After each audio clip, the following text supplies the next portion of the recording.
Madami na sa ating mga kababayang treasure hunter ang nakakuha ng kayamanan sa iba't ibang lugar sa bansang Pilipinas.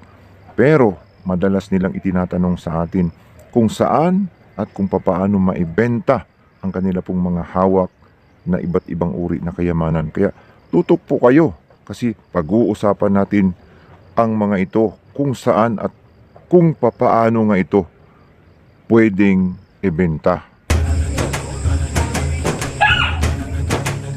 Ano sino ni kaya magning bato.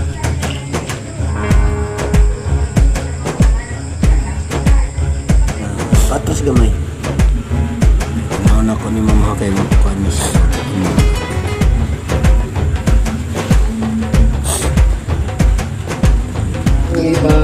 Ibarkin sa YouTube ang sa Palawan i-estimate. Magandang araw po sa inyong lahat. Maayong adlaw sa inyong tanan diha sa Kabisayan ug Kamindanao. Naimbag na aldaw kada kayo anyo nga kakabsat tayo na mga Ilocano. May adlaw gid sa inyo tanan dira sa Bacolod kag Iloilo sa akon mga kauturan na mga Ilonggo.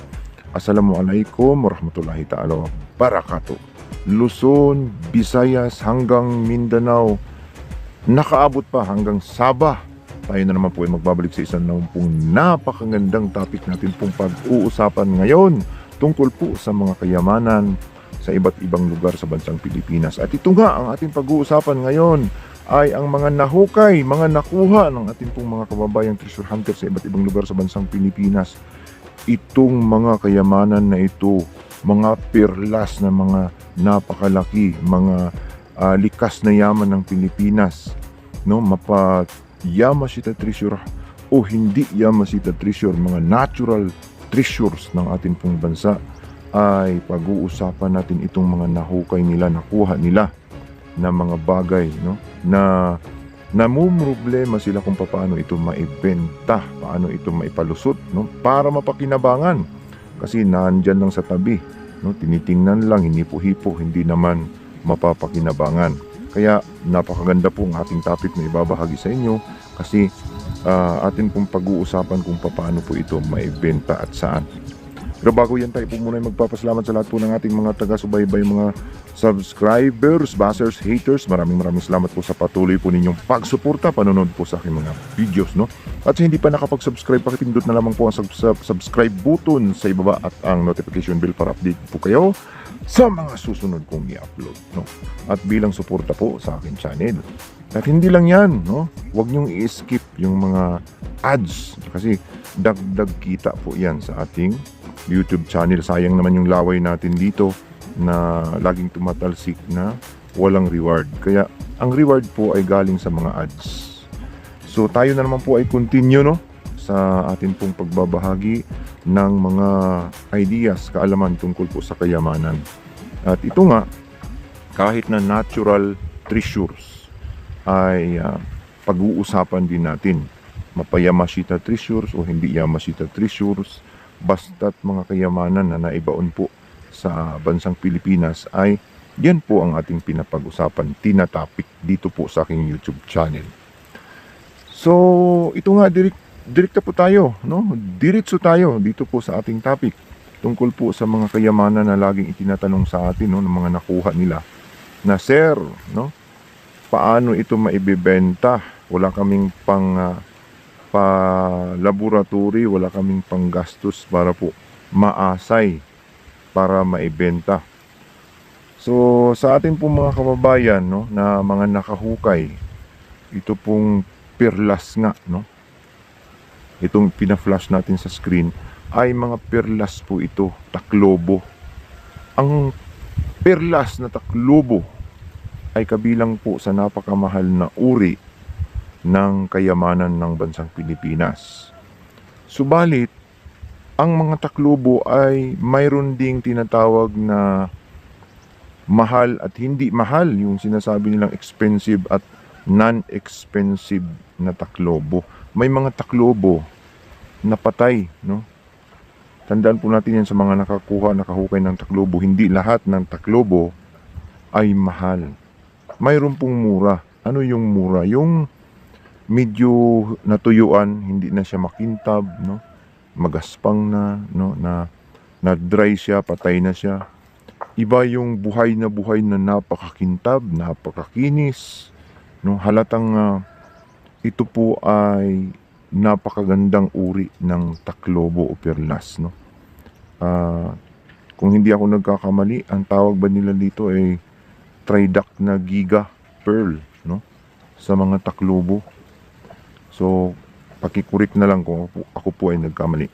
So, yung pong mga taklobo sa pagsusuri ng mga dalubhasa ay kabilang po sa tinatawag na expensive pearl. Kapag tumama dun sa tinatawag nilang makintab, makinis, makinang, buhay na buhay, yun po ang magandang klasing taklobo. Yung pong patay ay medyo patay din ang presyo. So, yung pinapakita sa video na itinatanong po ng ating ka-treasure hunter na nabibidyohan nga niya na i-share sa atin ay mahal ito kasi maganda. Magandang klase, makintab, makinang, buhay na buhay, at may pagka-yellowish pa yung tinatawag na transparency o translucency, no? Translucent. Tumatagos yung ilaw sa flashlight. Napakaganda yung nung perlas na ito. Subalit, sa bansang Pilipinas ay mayroon pong batas, no? Kaya nahihirapan tayong ibenta, may batas na nagsasabing pwedeng kumpiskahin, pwede kang makulong kapag ka nagbenta ka ng mga perlas na kung saan ipinagbabawal ibenta dito po sa ating bansa, sa bansang Pilipinas. Di ko lang alam kung ilang taon ang kulong kapag ka nahuli ka na nagbebenta ng mga perlas na ipinagbabawal sa bansang Pilipinas ibenta, no? Kahit siguro sa ibang bansa, kapag nahuli ka na nagbenta ka ng perlas, ay pwedeng makulong, no? May mga kaso na sa mga ganitong klaseng pagbebenta ng mga taklobo o perlas na mga ganito kalalaki yung malalaki. Pero pwede pa rin maibebenta ito, no? Patago, ang tawag doon, black market. Yun lang ang tanging paraan para maibenta ninyo ng mapakinabangan, no? Yung pwedeng maibenta sa black market. Yun kasi yung mga perlas na ito ay ginagawang alahas. At kapag nabili ito ng patago, na ibenta ng patago, ginagawa din nila itong mga jewelry katulad po ng mga beads, no? Mga bracelets, itong mga perlas. At kapag nagawa na yun, hindi na malalaman kung galing ito sa mga taklobo o binilog-bilog na kasi yun na ginawa ng mga jewelries. Kaya wala nang pakialam ng ating gobyerno kasi hindi naman nila nalaman. Kaya nga tinawag na black market. Kung makalusot lang, no? Thank you kapag makalusot, kaya nga black market eh. Ang mga buyer niyan ay mga Pilipinong negosyante, mayroon ding mga Chinese businessmen, mayroong Japanese, international na mga mahihilig sa mga perlas, no, na mga buyers na gumagawa ng mga jewelry sa buong mundo. Ay interested po silang bumili niyan sa black market. Patago, takot din sila kasi yung nagbebenta pati yung bumibili ay posibleng may kaakibat na parusa yun, no, sa batas ng Pilipinas. Kaya yung paraan doon ay black market nga lang. Kasi kung pipilitin natin na ipaasa yan, pupunta tayo doon sa laboratory sa University of the Philippines, tapos nagpaasay kayo, perlas yan, tunay na ganito kalaki, ganito ang bigat, 1 kilo lang mahigit, no, ay pwede ka nang makulong, pwede nang kumpiskahin sa ng bansang Pilipinas, sa gobyerno ng Pilipinas. Kaya kapag nagpa-laboratory ka, required sa perlas yung 1 kilo. Kapag Tridactyl na Giga o mga clamp shields pearl, ay mayroon silang required na pinapasuri. Kailangan daw 1 kilo. Kasi doon sa 1 kilo, pwede ka talagang makulong. No? Yun po ang batas doon, basihan. Kaya, ang siguro, ang ipinapa-required nila, ganun, kasi yung mga nagpapasuri, pwedeng kumpiskahin kapag lumagpas sa 1 kilo. Kasi pagmamayari yun ng Republika ng Pilipinas, gobyerno, no? Government property. Ito pong mga pirlas, kaya delikado. Kapag nagbinta kayo ng pirlas, nagpaasay kayo ng pirlas, ay pwedeng ngang makumpiska ito, no? Pero pag maalis yung batas, no? Kung yung mga nakaupo na nasa itaas, kung baguhin nila yung batas na yan, na papayagan nilang pwede nang ibenta, no? Mag-announce sila, pwede na itong ibenta. Yun lang ang time na pwede nang palagyan ng papilis, pwede nang ibenta ito pong mga tridak na giga o mga clamshells na mga pearl, no? Na masasabi nating isa nga sa kayamanan ng bansang Pilipinas, no? Ang masasabi ko lang, no, sa ating gobyerno, bakit nila ipinagbabawal na napakarami naman ito? At para naman sana mapakinabangan ng ating mga mamamayang Pilipino na naghihirap, pabayaan mo na sanang kumita yung itong mamamayan natin naghihirap. Kasi hindi man yan mauubos sa dami niyan sa karagatan. Hindi natin alam, barko-barko pa yan sa ilalim ng dagat, no? Sa bansang Pilipinas. Ay masasabi nating walang kwenta kapag hindi natin pinapakinabangan. Para saan pa yan na nandito sa ating bansa kung hindi man lang natin pwedeng ibenta o pinipigilang ibenta. Dapat magkaroon ng batas na kapag sino ang nakakuha ay may hati o may hatian.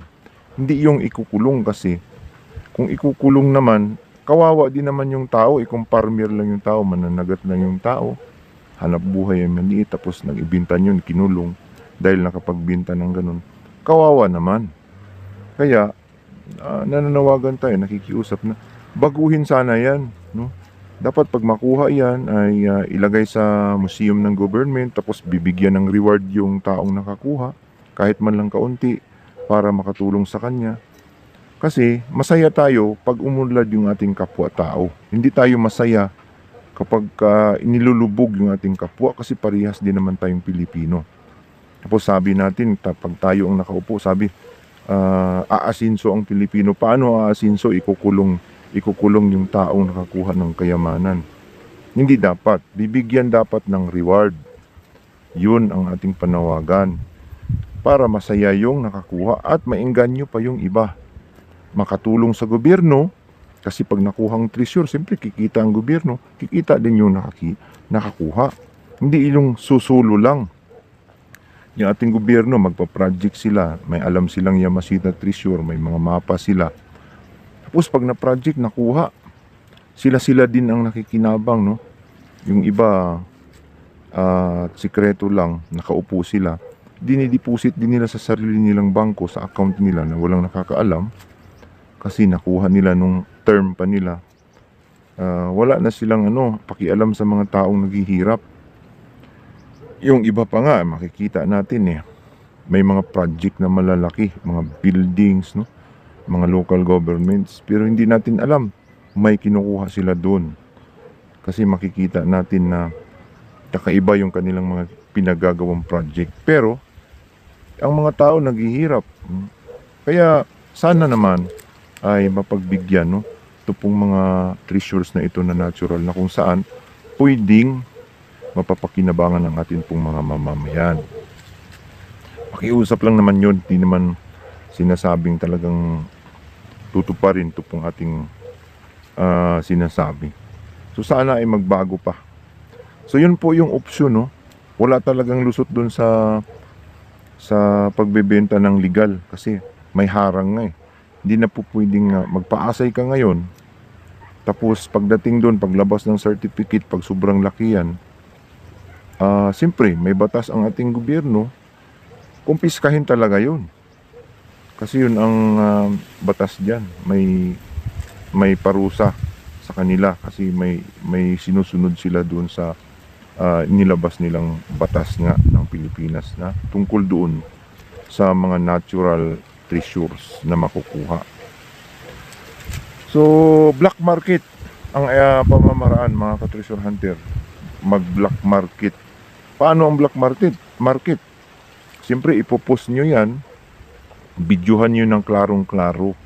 No? Then, ipopost nyo sa Facebook nyo, sa mga groups ng gemstones, Group of the Philippines International Gemstone Groups, yung mahihilig ng mga collectors ng perlas, ay siguradong mapansin kayo. At kung mapansin kayo, sikretong deal ninyo, pwede yun. Pero, huwag kayo makapag-deal, baka mamaya may ma-spyan kayo, tapos yung ka-deal nyo pala ay part pala ng ng manghuhuli sa inyo. Kasi, bawal nga yan. So, mag-ingat lang din. So, yun po ang paraan, black market talaga, para pwedeng maibenta ang inyo pong mga perlas na nakuha. Sa iba pong mga nagpapadala sa atin ng mga perlas na video, yung piliin nyo yung magandang video, maklaro, tapos yung taklobo o mga perlas na nakita nyo, piliin niyo yung maganda, makintab, makinis. Yun po yung mga mahal kasi. Para pag na-vlog natin, na-post natin, pag may makapansin, ay pwedeng magtanong doon, mag-usap na kayo doon sa comment. No? Pag may mga buyer doon ng mga negosyanteng nakapanood, o teka lang, gusto ko yung bilhin kasi i-display ko doon sa supermarket ko o business ko. Pwede yun, no? Kasi nataypan niya o nagustuhan niya. Depende na yun sa usapan nyo kung magkanong presyuhan. Huwag na kayong umasa ng napakamahal, importante mapakinabangan nyo. No? Ano yung napakamahal kung hindi naman lulusot kasi wala naman kayong papel? Hindi rin pwedeng magpaasay, baka ulihin kayo o ikumpiskahin sa inyo, ikukulong pa kayo kasi may batas. No? So kung ano lang yung mapag-usapan nyo, yun lang. Importante, makabili kayo ng pangangailangan, no, makaraos kayo sa kahirapan, yun lang. Sapat na yun. Huwag na kayo umasa na, billion ito, 100 million ito, kasi ganito. Importante may pira na mapakinabangan. So, yun lang po. Sana po ay nag-enjoy na naman tayo dito po sa atin pong naitopic ngayon. Tungkol po dito sa mga giga, triduct na giga, clamshells ng mga perlas na napakalaki, no, na napakaganda, makintab, makinis. Dito po sa mga iba't ibang lugar sa bansang Pilipinas na nakuha ng ating pong mga kababayang treasure hunter. So, wag nyo pong kalimutan kung mayroon po kayong nadiskubre, no, na mga kayamanan, ipadala nyo lang sa ating messenger, no, kasi atin pong sisikaping ma-vlog natin para magkaroon kayo ng buyer, may magkagusto sa items nyo. Then, abangan nyo dun sa comments, doon kayo pwedeng makapag usap, no, mag-PM sa inyo para po maipalusot yung inyo pong mga hawak na mga precious stones o mga treasure na inyo pong nahukay, no, nakuha. So hanggang dito na lamang po. Maraming salamat po sa panunood, no. Kung nagustuhan ninyo itong video na ito, paki-like na lang at paki-share. Thank you very much. Ito po ang inyong ka-treasure hunter, nagsasabing kapag tayo po ay naghahanap, tiyak na tayo ay makakahanap.